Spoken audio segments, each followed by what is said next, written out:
thought it might be time for a life and career update. I was going to do a little break, a little teeny summer break, and I think I will after this, but this has been coming up so strongly for me, and I wanted to be honest, and I thought I need to record this. And I'm a little embarrassed because it's something I've never talked about publicly, and truly never took the time to admit it or acknowledge it myself. It's like one of those things where it pops up for a second and you're like, nope, and just move on, just distract yourself and go somewhere else. But you know, everything you're not supposed to talk about, I always talk about it here. And I actually feel like Culture Changers is like my Sasha Fierce alter ego, because it's the one place where I can really publicly articulate some of my deepest thoughts and flesh them out with you. It's like a safe space. So thank you for that. But let's dive in, shall we? And if you're new to this show, if you're new here, hey, I'm Allison. And I started the Culture Changers podcast over 3 years ago and have been in professional technology sales for over 20 years. And as this podcast has evolved over the years to answering the question, where is your place in changing the culture? And a lot of stuff is going on right now with abortion rights being overturned and mass shootings being at an all-time high. And our thought is, if so many of our rights as humans are in jeopardy, where can we use our skills and talents as a force for good? Where can we make a difference? And so many of you have told me, I've done everything I'm supposed to do. I've gotten the corporate job. I have the spouse. I have the title. I got the kids. I have a roof over my head, but something is missing. I'm not fulfilled, but I'm okay or not okay, but just not fulfilled. But what else is there out there for me? Is this all there is? And what I realized is that the culture only changes when we heal ourselves and when we answer this question for ourselves. Whether that is rethinking some of the obsolete systemic structures that are tangling us and holding us back, or culture has been changing, or building a bridge for divided communities, or the relationships we have with ourselves. That one, I can't even stress how this keeps coming up over and over again, especially from you. The culture has been changing for better in some cases and for worse, and some much worse. So this podcast is kind of dedicated to making the worse better and the better more better. But anyway, so I've been running this podcast and launched a weekly personal blog last year and have been yearning for years to pursue these creative adventures that I've been running on the side as a career. You know, they don't pay much, right? And so, you know, that thought, is this all there is? That's been me. And in April of this year, I jumped and I quit my corporate job. And kind of without a net. My income is very important to our family. And my husband and I made a decision that I would have a short amount of time to take the space I needed and figure out how to make this work. And for so many years, my husband would come up to my desk at my home where I was working and find me slumped over my keyboard crying because I just got off a Zoom call with a verbally abusive boss. And the emotional toll of working in an environment like that, and it wasn't always like that. There were certain times, you know, when it was, especially in the end of my corporate journey. And the emotional toll of working in an environment like that has really stripped me of so much, especially confidence and just ability to, like, what could I do? So not only was this a dream to pursue, but also to truly invest in my mental health. So I left in April of this year. It's July now. Where am I?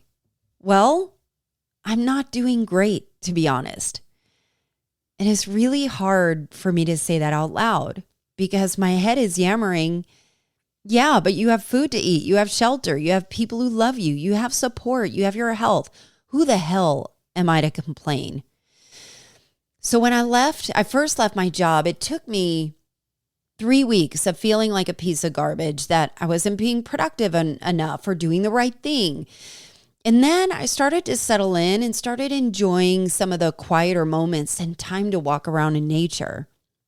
But now it's a little different. In my mind, I thought 3 months would be a good stretch to at least have some ideas or pursue something to bring in some steady income. So here is what's really happening. I've done some things I've never done before. And there are some things that I'm so grateful for and things that I've had time and space to kind of expand. But I've really been struggling with being quiet and being still.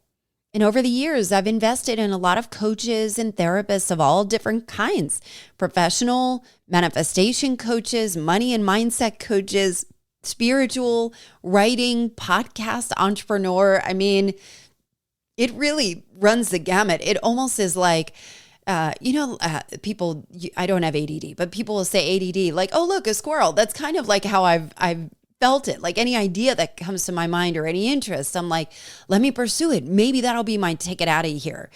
And I've definitely been guilty of looking to so many online experts that I'll find that I'm hoping will have the answers I've been seeking for so many freaking years. But the truth is, I've known all along that I have the answers. I just haven't trusted myself. And I haven't been quiet enough to listen. And the cultural expectations and my ego, which admittedly can be huge, and society's expectations as a working professional to be productive and earn this amount of money has made my head very, very, very busy. So my real goal as I left the corporate world was to find my own voice by myself.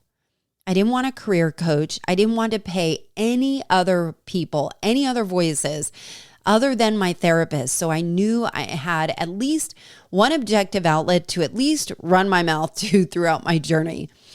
And I wanted to get clarity, and I needed to look within.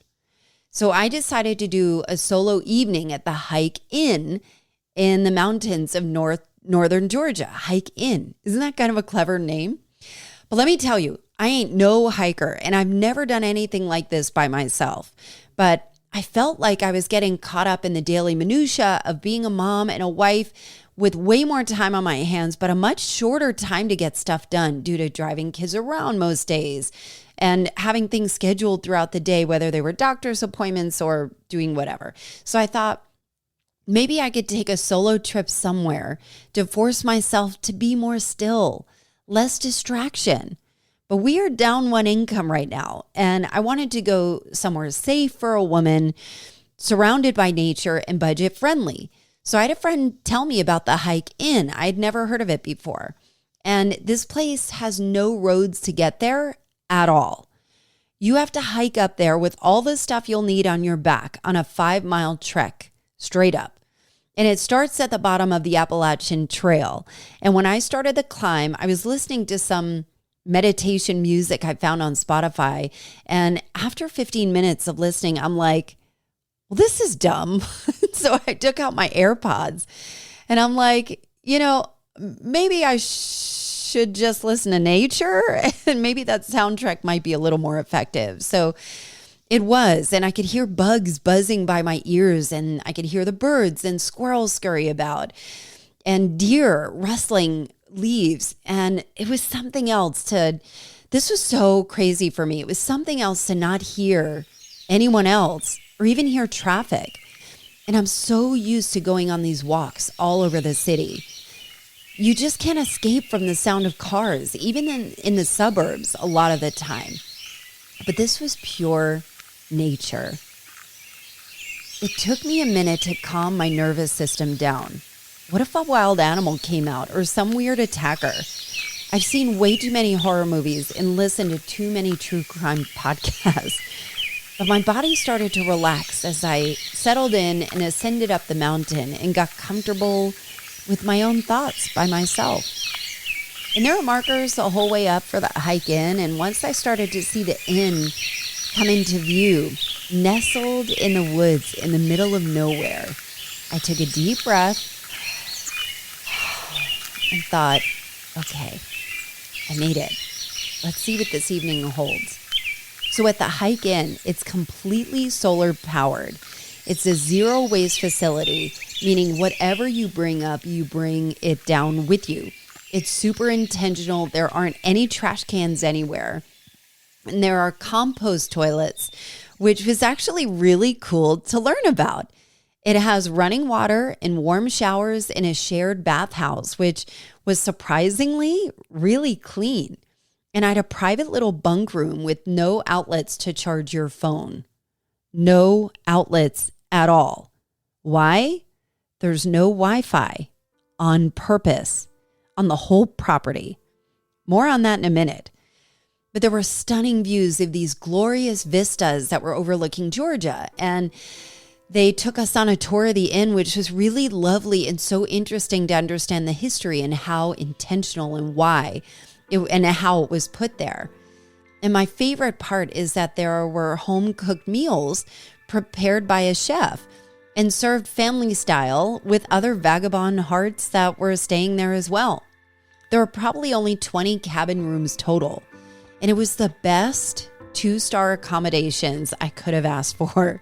The people staying there that night were really lovely and interesting and such unique backgrounds. Some were couples, some families were staying there, some were girls' trips, and some were father and daughter or father and son pairs, and some were solo like me. And it was so nice to sit on the rocking chairs or the Adirondack chairs overlooking these beautiful views and listening and being quiet in this nature nestled in the woods, and learn about why some of the other people were there too. And after night started to fall, I found myself really struggling trying to find any signal on my phone. I was trying to find like a cached Facebook or text somebody. Some would go through, most wouldn't, trying to send a picture of it or check in with my family. And I noticed that my body, and it wasn't really working, but I noticed that my body started to panic, trying to find something to do with my mind instead of being still. And so I finally gave up, and I wrote in a small journal that I had packed in my bag and thought, sheesh, this is really hard. I should have stayed for more than one night to really just immerse myself in this discomfort until it passed. And I did something I didn't expect that I could do. And that was, I slept with the main door open and just the screen door closed to hear nature. So there are these tiny little cabin bunk rooms, and they're small. They look like a little sliver. There's a bunk bed, there's a fan, there's a light, that's it. And there's a door and there's a screen door, and that screen door has a lock. And somebody next to me told me that she sleeps with it open. I was like, open? And you're a woman by yourself? And I was like, maybe I'll try it too. And so I did, and I could hear the nighttime. It was really, kind of neat. And I didn't really sleep well because I was on a high alert anyway. And I guess it's just a byproduct of living in the city. But they have this cool thing where in the morning, they'll make a faint sound with a single drum beat to signal that sunrise is coming up. So if you have interest in getting up and watching it, you can. So I got up, I watched this bright fuchsia ball of fire peek through the trees as it rose in the sky. And then I had breakfast family style again, and I hiked the 5 miles back down, all by myself. It felt so good, and I highly recommend it. And thought to myself, I wonder if I could have stayed a second night. And it's been a few weeks since then. That was in mid-June. And I've had a few big developments since then, which I really wanted to share with you. So much right now is a giant question mark. And one of the things that have come up so intensely in many, many facets of my life is this concept of belonging. For me, where do I belong? If I don't belong in corporate America, what is next? I have many, many acquaintances and people I genuinely like, but I'm not as close to anyone as I would hope to be. I definitely feel like I belong in my nuclear family, and I'm really thankful for that. But then I get frustrated of why isn't that enough? Why do I need so much more? And this all came to a head over the 4th of July weekend. I have intentionally taken this time to straight up unearth and face my demons, past, present, and future, like head on, like I've never done before. Like bring it on. Let me just deal with it. Let me just look at it in its ugly face and figure out, how do I move forward with this, instead of sweeping it under the rug, ignoring it, self-medicating through whatever way, numbing it. And so I had my wise and sage friend Renee urgently tell me right before I left my job. And she said, and I remember we were sitting at lunch, we were at Super Jenny, which is this amazing restaurant in Atlanta. And she leaned forward and looked at me dead in the eyes and said, Allison, you are going to need to protect your energy at all costs and make absolutely sure that the people that you surround yourself with are pure, good, and are supporting you. Do not waste your time with people that don't. Because if you don't, it's going to make this process take a lot longer. And I understood the urgency of that. And I really, really took this to heart.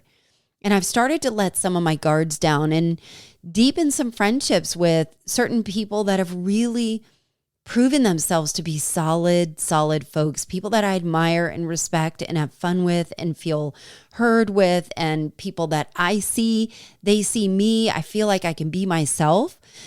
And letting my guard down has been kind of fun, and saying, part of it is part of the reason why I can speak to you, because I'm able to say things out loud that I never would have said before, because I've always just had this polished kind of veneer. I don't know if it's always polished, but like it's calculated of me showing up in certain social situations. I'm continuously monitoring and auditing how I'm coming across, because I am so intense. And so having the ability to kind of calm down and settle into people that care about me has been it's been very special. And over the 4th of July, most of these people, if not all of them, were out of town, or they were on vacation, or they were busy, or had other stuff to do. And I found myself experiencing such intense loneliness. And I noticed my anxious attachment style popping up again, and wishing I didn't feel so needy.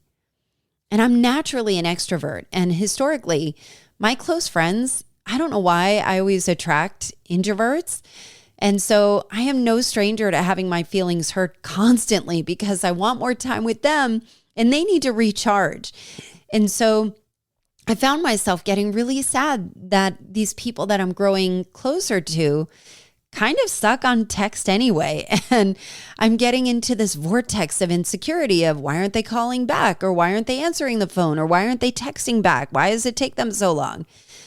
And I noticed it on Saturday, and I was feeling kind of sad anyway about celebrating this holiday of American freedom, when I feel like our rights are being taken away so profoundly in our nation right now.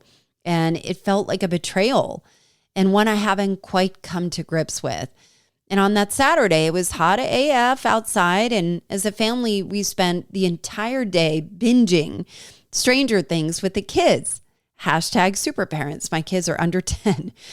And at the same time, whenever I was doing laundry or getting ready or whatever, I was also listening, like when I wasn't watching, Netflix or whatever, I would be, if I was getting ready or doing chores or something, and I always have my AirPods in and was listening to I was binging this crazy ass doomsday sex cult podcast called Revelations on Spotify. It's so good. I highly recommend it.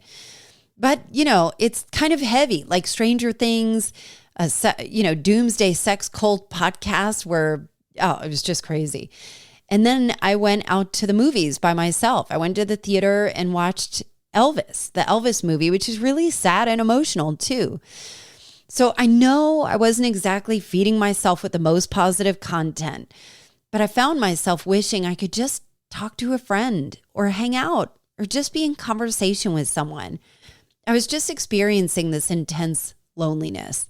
And then I was judging myself for not going for a walk or being more active, and getting mad at myself for numbing the feelings with Netflix, or hoping, somebody else, some external person could help fix, my feeling.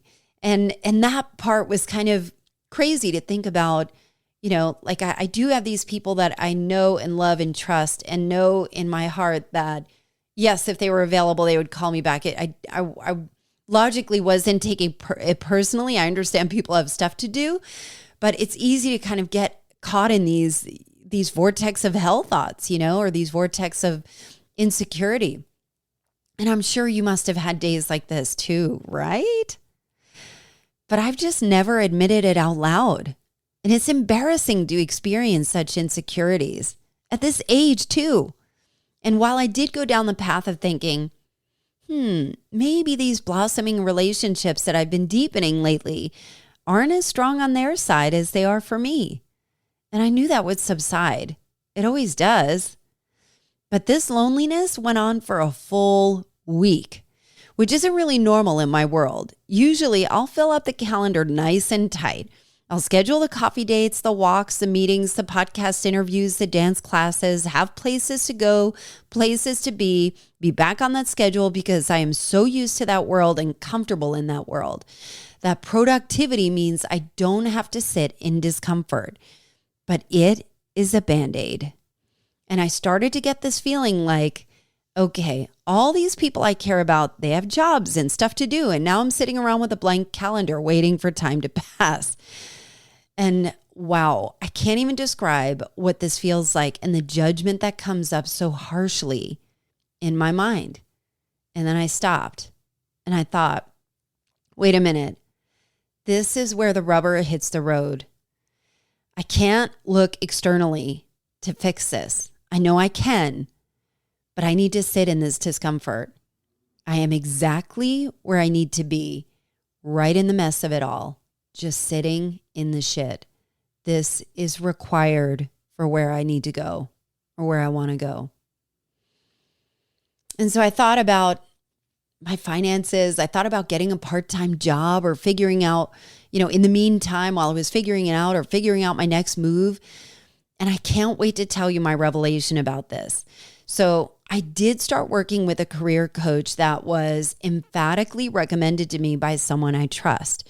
And it's not your typical career coach, as you can imagine. And my career coach is a he, which I wasn't expecting either. But we determined that I have 3 options when it comes to my career. The first one, I could focus on this podcast, on culture changers and monetizing it more and being more creative and inventive with ways that I can elevate it in a way that could earn money. And in my gut, this podcast, doing it, that's what lights me up. I keep coming back to this. My love for culture changers and having these meaningful, life-changing conversations with brilliant guests, it just seems endless. Like it just is so endless. There's so much more road to cover, and it feels so right and important, and it feels like I'm truly in my element on this mic right here talking to you. So that's number 1. The second, I could focus on working with corporate executive leaders and corporations to help them build out a media and podcast strategy for their brands and continue doing keynote speeches to help drive their employees' culture and sense of belonging. We came up with some very creative offerings that I had no idea, but they felt really powerful and exciting and things that could make a really huge impact. And the third thing is get a job. And that was the last resort. So I've decided a few things that I'm working on. The first is, and I'm super stoked about this came out of a session with this career coach. I'm working on a project right now where I'm interviewing 50 female CEOs about what keeps them up at night about work culture and belonging. Some may be featured on this podcast in future episodes, but this is purely an information gathering exercise. We aren't quite solving problems yet. But my hope through this exercise is to notice trends, solutions, and then be able to compile some resources, as I believe at this critical moment in our history, we need to hear these voices. We need to understand why this is so important right now, because the work culture is changing. It cannot go back to the way it was in the pre-pandemic, and people are miserable. Not all people, but there are so many people. I think it's something like 60% want to leave, but don't know where to go. And we need more female leaders stepping up. So I'll ask you, who do you know that has founded or is the CEO of a company with employees that might fit the bill? Who can I talk to? Please reach out to me and let me know. And if somebody just popped in your head as I'm describing this, please follow this bit of intuition and reach out on my behalf, whether it is reaching out to that person or reaching out to me and making a connection. I would so appreciate it. I've already had some truly jaw-dropping conversations with some powerful women and insights I completely did not expect. I can't wait to see where this leads me and what connections I can make, and perhaps some opportunities will develop out of this initiative. And I hope you'll get in the car with me on this journey, because I have a feeling it's going to be bigger than I'm even imagining at this point. So I'm kind of leaving it as an open-ended question mark. But here's the part that is so countercultural that I've discovered that I wanted to base this entire, it was really the inspiration for this solo cast. And for so many years, so many mentors, coaches, career developers, managers I've worked for, everything. I've done every exercise to answer the question, what do you want the next year to bring you? What are your goals? How much do you want to earn this year? I want you to feel like you already have it. It's already done. Fast forward a year, you already have it. Feel it. Not just on a vision board, but feel the emotions. And I'll tell you, that stuff has always stressed me out. And I've done every single iteration of this exercise over and over and over and over and over again, and have never brought it all to fruition.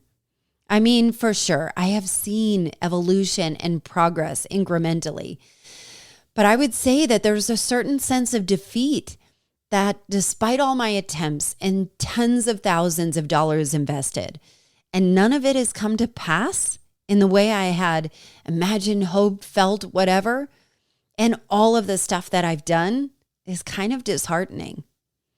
And I had a conversation with someone this past week where she asked me, what would make me happy if I closed out the year? What would my life look like? What would I hope to accomplish? And I stopped her and said, I can't do this exercise anymore.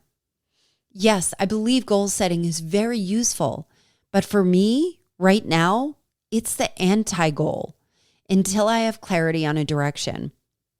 So I'm going to get super personal because I haven't yet.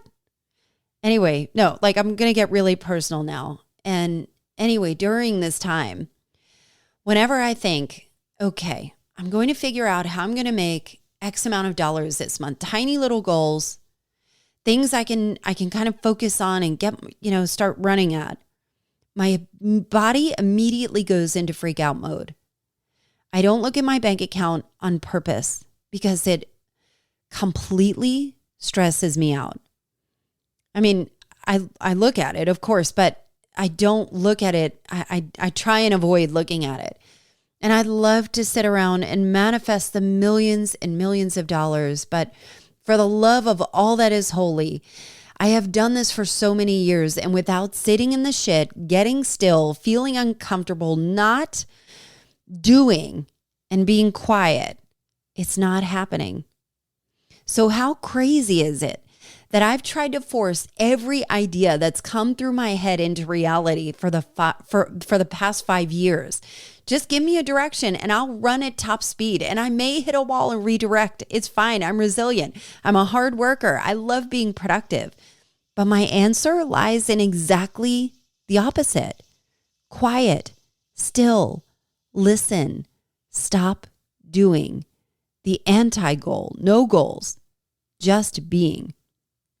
And I'll tell you, I think my husband has had a tough time with this too.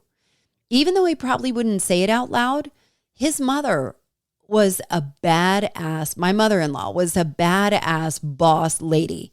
She ran a business and raised her family of 6 kids. And my husband always wanted a woman with ambition. And he's always been so supportive with every success I've earned, has never felt threatened, has always cheered me on the loudest. But when we started talking about me leaving my job, it had to take him a second to recalibrate. What does it mean of ambitious Allison not working, not bringing in an income? And I had to remind him that me not working was because of my ambition, not a lack of it. I just got chills. It's so countercultural. The more I force being productive, the further I am from where I need to be. And I don't know how long I can be in this state, but it is profound right now. And so I did something else in terms of the podcast, of this podcast, Culture Changers. I opened it up for listener support. And I've been putting this off for years because I was so afraid that nobody would contribute. And I would once again be faced with the insecure that my worth is publicly tied up in the number of downloads or dollars given. Again, it is all ego.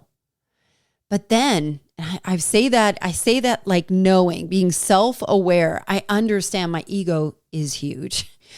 But when I hear your stories and I hear you tell me that you tried something you never thought you could because you've been listening to Culture Changers or so-and-so's episode on belonging or on patriarchy stress disorder or on adult friendships really moved you, or that it's changed your life, or that some of the topics we've covered were so profoundly moving and how you've shared it with your friends who needed to hear it, or it's helped you rethink some preconceived notions you had and embolden you to take action in your life.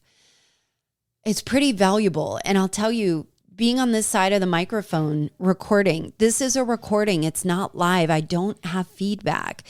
You know, it's one of those things where sometimes I'll hear from you, sometimes I won't. And the episodes that I hear from you are typically on the solo cast and the ones that are on personal development and healing, which I think is interesting with that. And so that feedback, when I see you write reviews, when you text me, when you DM me, when you share it with a friend, or I see it on your socials or shared or something like that, it is the only signal I know that this is moving you. And so having a financial way to contribute is now another way. And I thought, well, if someone wants to contribute to help me offset the cost of producing this show and support my work as a creator, why not? I've been doing this all as a one-woman show for over 3 years. So I launched a Patreon where you can get all of the episodes ad-free, and has a ton of extras, including community and a lot of other things. I encourage you to go to patreon.com/culture changers. And for as little as a couple of bucks a month, you can be part of this community and be supporting me at the same time, which would mean the world if you became a member of the Culture Changers Patreon community. And I'm still building out some of the goodies. There are a lot on there that just for a few bucks a month or whatever, you get a ton of extras. And I'm adding merchandise to it, or branded merchandise, which helps too. And as of right now, I just launched it. I have 2 supporters, and a huge thank you to you both for now. And a big thank you to Elizabeth Philp, EP, for supporting at the Let's Do This level. And I sure hope you'll consider joining us over there. It's an exciting step for me, and one that I am taking boldly and humbly. And lastly, did you hear that I added a new format to the Culture Changers formula? I will still have the interview in solo cast like this one, but I've added a chatcast format with guest co-host Cindy Robinson, where we break down a juicy topic in pop culture. We just released one on false prophets and teal swan, and it was such a fun and different flavor, and one I was grateful to have a partner in crime to do it with, because as you can tell, I don't like being alone that much. But have you heard it yet? You can go back to the episode right before this one and catch it. It's so juicy. In the meantime, follow me on the socials, send me a DM, let me know you're there, write a review, all of that stuff. Subscribe to my personal journal, blog that I send out weekly at ALLISON'Hair.com. That's typically where I get even more personal than I do here. And most of all, thank you for listening all the way through and sharing with your friends and supporting me in whatever fashion you can. It means the world. I'll see you next time.